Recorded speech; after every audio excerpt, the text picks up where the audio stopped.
Entitled Mother protects me from my dad by kidnapping me. This is going to be a hell of a first post on this subreddit. Might want to grab some popcorn for this one because this show is going to be longer than your average wait at the DMV. Cast list are me, my entitled mother, and my dad. Supporting cast members, my dad's girlfriend, my mum's sane older sister, and some cops. Chapter 1. The Backstory. Getting right into it, my parents are not exactly on the best terms. Actually, they haven't been on remotely decent terms for a while now. After their 22-year marriage, they got a divorce back in mid-2013 when I was in the 6th grade. Exact dates are a bit hazy, but I'd say it was around April-May of that year. It was quite bitter. I don't think the things my parents said to each other in the courtrooms are appropriate here, but long story short, they fudging hated each other. After the divorce proceedings started, I lived with my mum at our old house. She started spewing a bunch of BS accusations about the fact that your father is the worst human being on the planet, he's corrupting your mind, and a lot more hateful, untrue stuff. But I was only 11, which is way too young to know that it was actually BS. I just blindly accepted it as fact because that's what I had been more or less raised to do. But this was only the beginning. At this point, the monitored visits started happening. This was in about early to mid-March 2014. Also, if you were wondering why they were monitored, it was because on a scale of 1 to 10, my parents' level of trust in each other was at a negative 11,700 million. Anyways, for a few hours every Saturday, I was handed off to my dad and we'd hang out somewhere, like K1 Speed or his parents' house. Then I was given back to my mother and I would go about my existence as an annoying as hell 11-year-old. Not ashamed to admit it, I was pretty weird. Then a plot twist happened. More like life twist, but you get the idea. Over Thanksgiving break in the 7th grade, my dad got full custody of me. I went to live with him in his bachelor pad, and I thought that was that. But my mum was livid.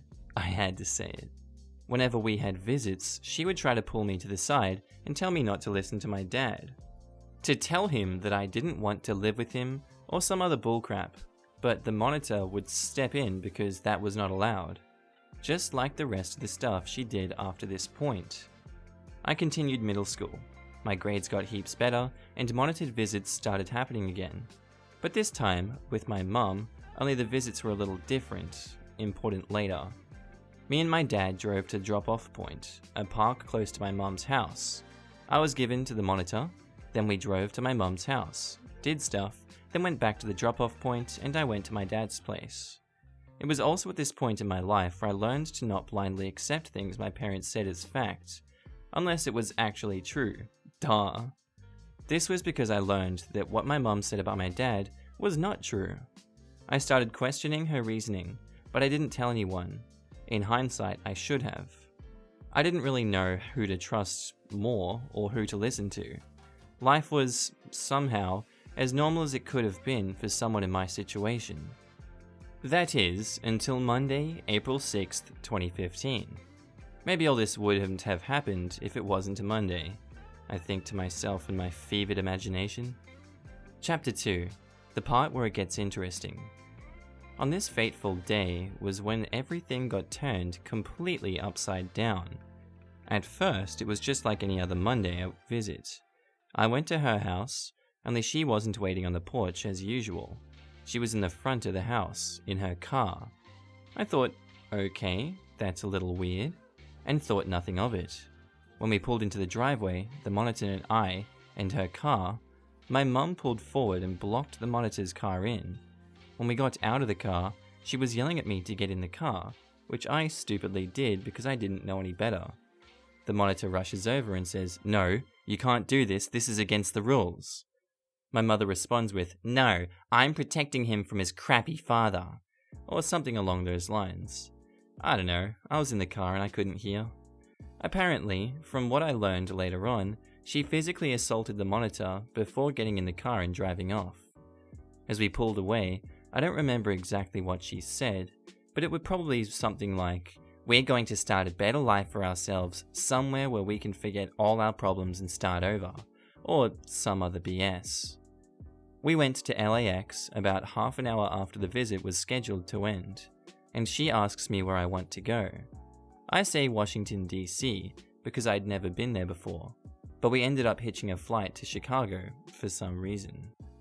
I will never forget what I said to myself as we took off. There goes my life as I know it. And wouldn't you know it, I was right. When we landed, we were called off the plane and detained for questioning. My mother and I were put in separate rooms, but the whole time I could hear her repeating, "I had to do what I had to do to protect my son." I got no sleep that night because those words were haunting me the whole time. The next day, I was sent on a solo flight back to LAX.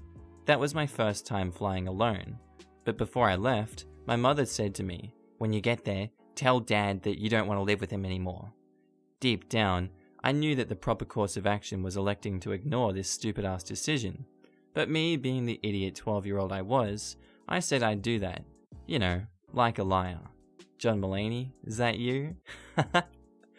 On the way back home from LAX, my dad told me that the incident had made the news. In the clip he showed me, my dad summed it up perfectly. It's worse than hell. I don't know what hell is like, but this is it for me. The next day at school, everyone was like, "Whoa, dude, what the heck happened? We saw you on the news last night and thought you died." And in some twisted way, they were right. For the next few years, my mum would be in and out of jail for repeated violations of a court-ordered restraining order because she kept trying to sign me out of school. I'll never forget how on edge I was when she did this for the first time, but as the years went on, she did this throughout my freshman, sophomore, and junior years, I became sort of uncomfortably numb to her repeated special guest appearances in my life. The last straw was when she showed up at my house over this past summer, not once, not twice, but on 3 distinct occasions. Now it was my turn to be livid. On a court-mandated Skype call on a Tuesday night with my mum's older sister and her mum, who are, unlike my birth givers, sane, my mum kept poking her head in, trying to see me. At that point, I had had just about enough, and I exploded. I finally called her out on her bullcrap. In hindsight, there were some other things I should have said, and maybe some stuff I should not have said. But that night was one of the best of my life. I finally felt that I had a sense of closure, and that she finally understood how she was affecting me. Except for the fact that she didn't understand. That Saturday, my dad and I spotted her car on the main road next to my house. Again. We immediately reported it to the police, and she was picked up soon after. She currently resides in jail. Chapter 3. Epilogue. The ending of this crap show is somewhat of a bittersweet one. Sweet because she will be in jail for the rest of my senior year, and thus I don't have to worry about her showing up again. The bitter part is having to figure out how to prepare for when she is eventually let out, and the aftermath that may or may not ensue shortly after. It's, well, a crap show more than anything, but it is life. Not a good life, but life nonetheless.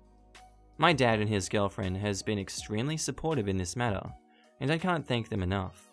As for me, I've been trying to live my best life, and after a significant bout of depression and a suicide attempt, I feel like I'm coming out on top. If you read this, which I doubt you will, fuck you, Mum. Edit. Holy crap, this blew up overnight. Silver, 2 golds, and a platinum. Thanks guys and gals for the support. While I'm here, I should probably address a few things. I've seen a few comments asking how long the restraining order lasts. The answer is that it lasts until about 2022. I'll be in college by then, but my mum won't know where, I hope. So there's some comfort there. I also read in another comment suggesting to move to another city, state, or country. Or, I can't exactly do that. 1, because housing is expensive in my area, so finding somewhere cheaper is very difficult. 2, I can't move by myself, as I am 16. Again, thanks for all the support. Seriously, it means a real heck of a lot and I can't thank you enough. If anything else happens, i.e. when my mum gets out, stay tuned for a sequel. Not looking forward to that. Edit the second. Gee whiz, another silver and another gold? How? It's been like an hour and a half since the last edit and this is still exploding. So while I'm on here again, I might as well say something. I'm not sure what the gun laws are like here in California, but a gun seems a bit too drastic. My mum's never tried anything while armed, and to my knowledge, she's never touched a gun. I should also mention that she's 5'2" and like 135, and I'm 5'7.5" and 170. If she does get close enough, I can most likely fend her off if we do end up throwing hands. Also, one more thing. I don't think I mentioned this at all, but the restraining order stipulates that she's not to come within 500 yards of me and my dad. I don't know what that is in metric units though. Our next story was posted by a user, Capital Replacement 0, titled, "You don't want these fast foods, you spoiled ungrateful brat." Previously, I posted on here about how my adoptive mother's distorted views of our bodies seemed to not match up to the reality. I remembered also her trying to push me into gaining weight. Hear me out. When I was a kid, I'd keep hearing about how I was big. Morbidly obese, big in her eyes, apparently. She'd tell me every single day that no men would want me. I was just 12, dude. And how no one would love me due to my size. And so, I banned McDonald's or any fast food crap from my diet. I also told my adoptive mother this. Here is what happened. I think I told her about 15 plus times about not wanting any more fast food because I was growing big. According to her anyway, so I'd like to stop eating junk food. And it seemed like for a second she actually listened. No, she listened fuck all. Every single time, every damn time I told her to stop buying me a bunch of processed crap so I'd lose weight, she'd buy 2 bags of them the next day. No one else in the world would eat this crap, not even her, and so these things were bought for me, obviously. Entitled Mother: "Well, you're on a diet, you don't need these things." Me: "Why did you buy them then?" Entitled Mother: "Just in case you're hungry." Me: "Okay, I see." This convo took place when she bought 2 boxes of family-sized pizzas. Being a spoiled brat that you are, I wouldn't be surprised if you didn't eat them. Well, just what the hell? Why did you buy them? Because you can never keep up the diet anyway. It's too late for you to lose weight anyway. Why deny these things? I ended up eating them anyway. I know, I'm a pig. But one time, I ended up giving these things to the neighbor's kid who asked for them. "You fudging brat, do you know how much I spent on them?" "Well, yeah, like I said, stop buying them." "No wonder I'm in debt, you ungrateful brat." Yeah, maybe not buy them next time then." And that was the end of it. If I didn't eat it, I was a spoiled brat. If I gave them away, I was an ungrateful brat anyhow. She legit tried to fatten me up so I'd be the same size as her, then got upset when I tried to go on a diet after calling me fatty and names. Also, comparing me to my stick-thin cousin. Her Rasputia ass can truly freak off. Get out of here. And our next story was posted by Pebis420, titled, "My entitled mother feels that she is better than my dad and me." Some background. 1. I am a male and growing my hair out for charity. My mum knows just how much I care about it, as it is around 5 inches from being ready to cut. 2. I play ice hockey, and when someone gets a penalty in ice hockey, the person who is in charge of the box opens the door for them. Same thing when the penalty is over. Characters are entitled mother, my dad, and me. A few days ago, my parents and I were eating dinner together. A hair got in my mouth, and I was getting it out when entitled mother walked in. EM: "When I was a kid, my dad said either put it in a ponytail or I'll chop it off." Okay, but you won't do that, right? What did I just tell you? At this point, I'm not sure what to do. Obviously, she is my mum, and I don't want to be rude, but I also want to defend myself. I can't remember exactly what she said, but I know that it set Dad off.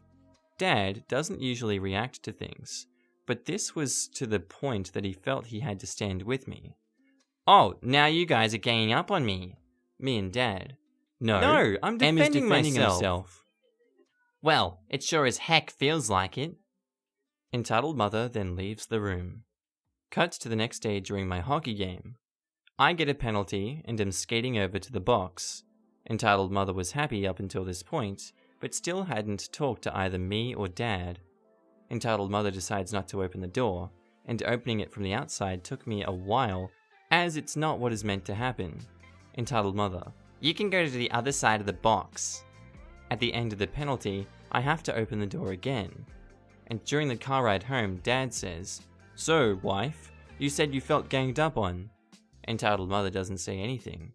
So a few minutes later, I say, "By the way, Mum, I'm not talking to you again until I get an apology." Still no response.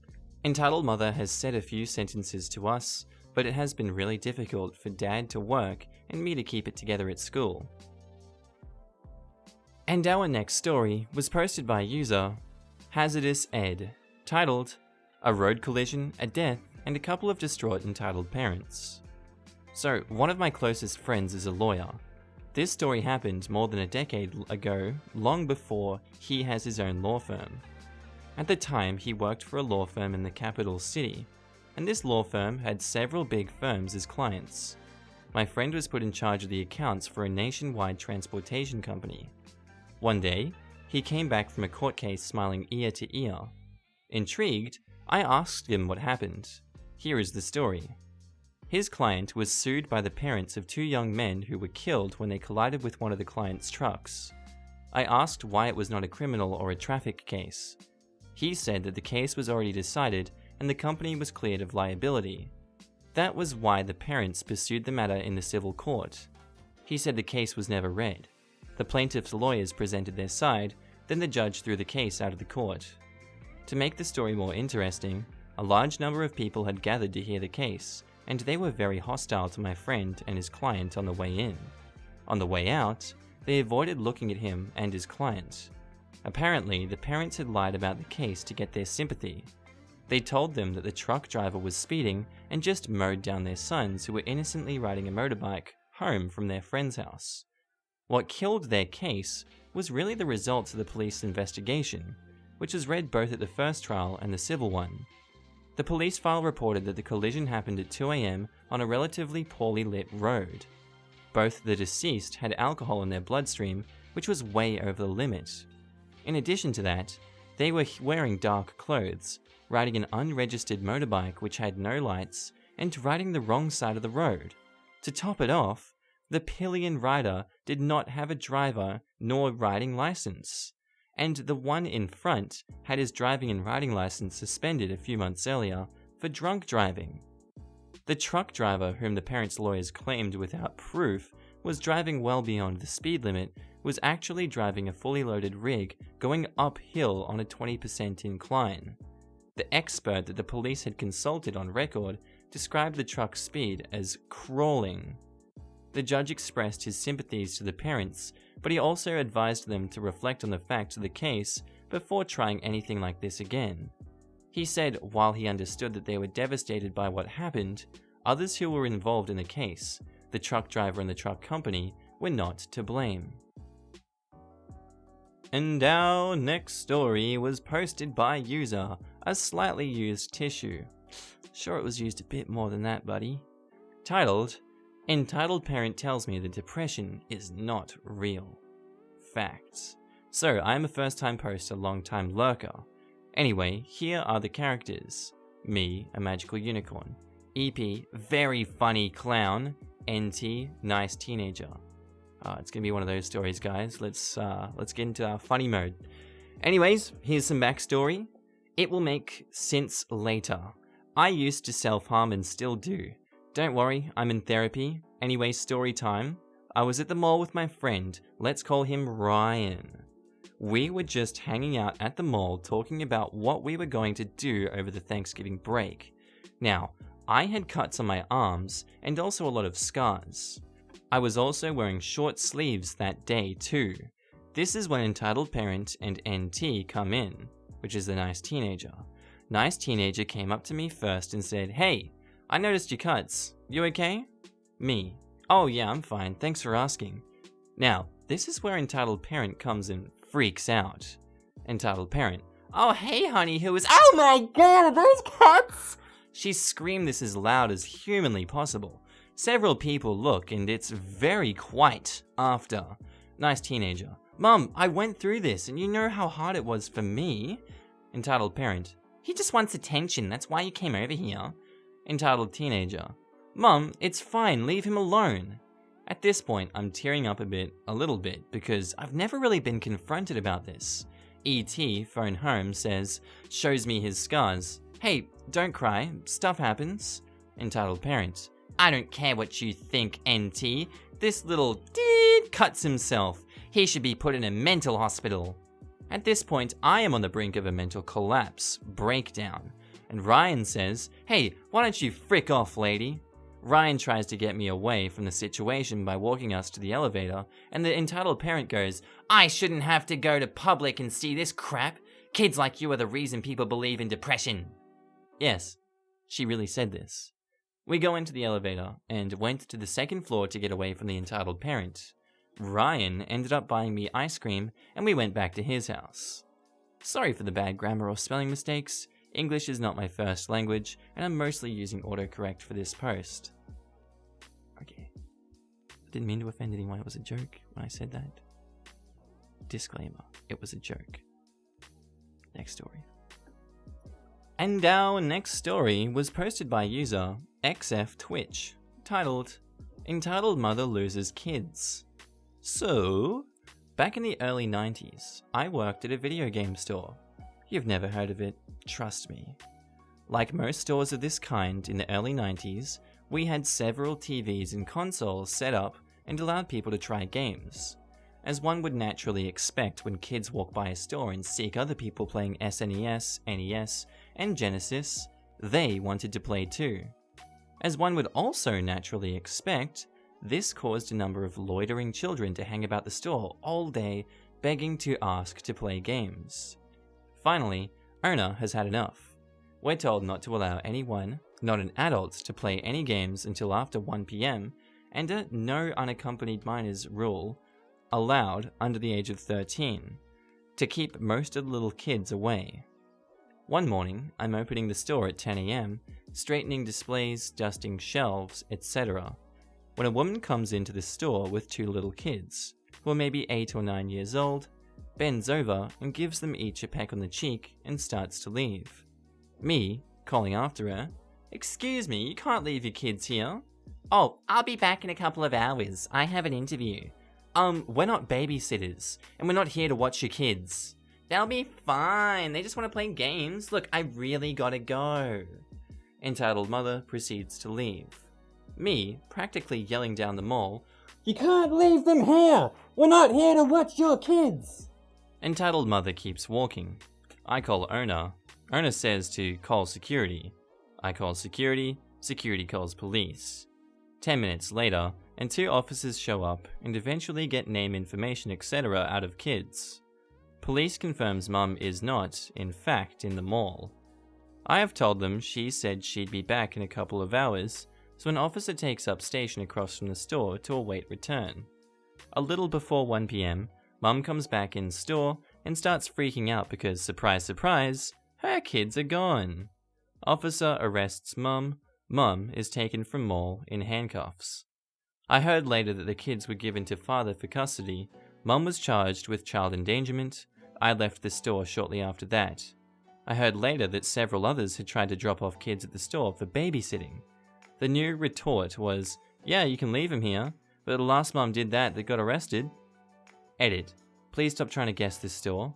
You've never heard of it, and I'm not giving the name. It's been out of business for well over 20 years. It wasn't Blockbuster or GameStop, or any other store you'd heard of. Not even Gamer's Edge. And our next story was posted by user, the original DJnet. Got him! Titled, Entitled Mother Throws a Lamp at Me for Trying to Save Her Daughter. 911 dispatched to an unconscious female. We arrive at the house and find a mid-20s female in bed, shallow breathing, and pinpoint pupils.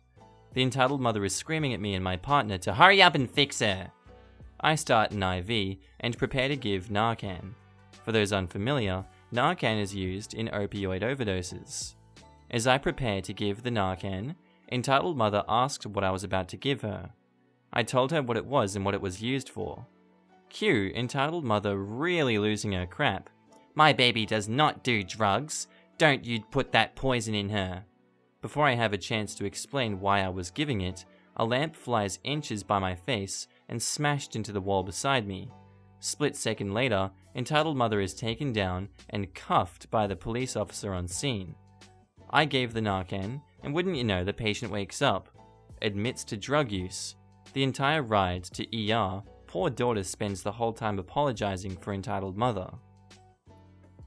Our next story was posted by user Poke Adventures, titled, "Okay, I'm fumbling, fuming, and fudging fuming." Okay, this crap happened just an hour ago, and I'm still fudging angry. So, I have a Nintendo 2DS that I received from my sadly dead friend. She gave it to me when she was in the hospital, along with Pokemon X and a female Braixen. So, we had a family reunion today. But it's over, but still. We invited my very bitchy aunt. She once yelled at my dad because he was parked at his garage with his Lamborghinis, and her kid who was also IQ 5.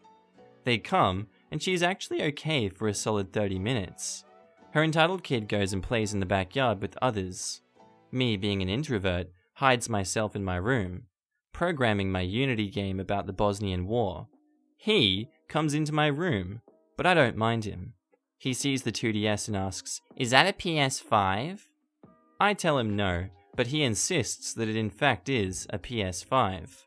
I tell him to leave it and to not touch it because I'm borrowing it from my friend.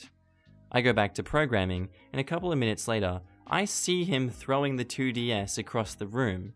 It falls, and the SD card broken. I was frickin' done. I yell at him full strength, and he like a baby starts crying, but I don't give a frick. Entitled mother comes and starts yelling at me, but my emotions get better. I start crying, just thinking what I lost this tramp tells me that boys shouldn't have pink PS5s. I kick her out of the house, lock the door, and explain it to my mum. The frickin' end. Edit. A lot of people are a bit scared about Braixen. I really don't know what the hell is going on. Knowing it may be her soul, I'm scared. It was like a calling Braixen at 3 AM story kind of YouTube video. And our last story was posted by user Josie Vander, titled, "Entitled Mother Jokes About Using My Assault to Get Someone Fired." So, this was a year ago, and the assault was in 2012. Sorry for any typos and such, wrote on phone. My mum has always been blunt and really harsh at times. Growing up, she used to make me feel extremely insecure about my body. I was very fit, and saying things like "frick you" or "I hate you" in regards to my body, so naturally, we didn't have the best relationship growing up. Bit of backstory. In 2011, over the summer, I was sexually assaulted at my trailer park. Crap was horrible, and I tried to ignore it. He worked for my stepdad up north, so the next summer, he was there again. He then spent the week I was there trying to ask for forgiveness, and I, like an idiot, forgave him, since I convinced myself it was not sexual assault, ignored me asking him to stop. Well, at the end of the week was my beach party, and he spent the night trying to get me drunk.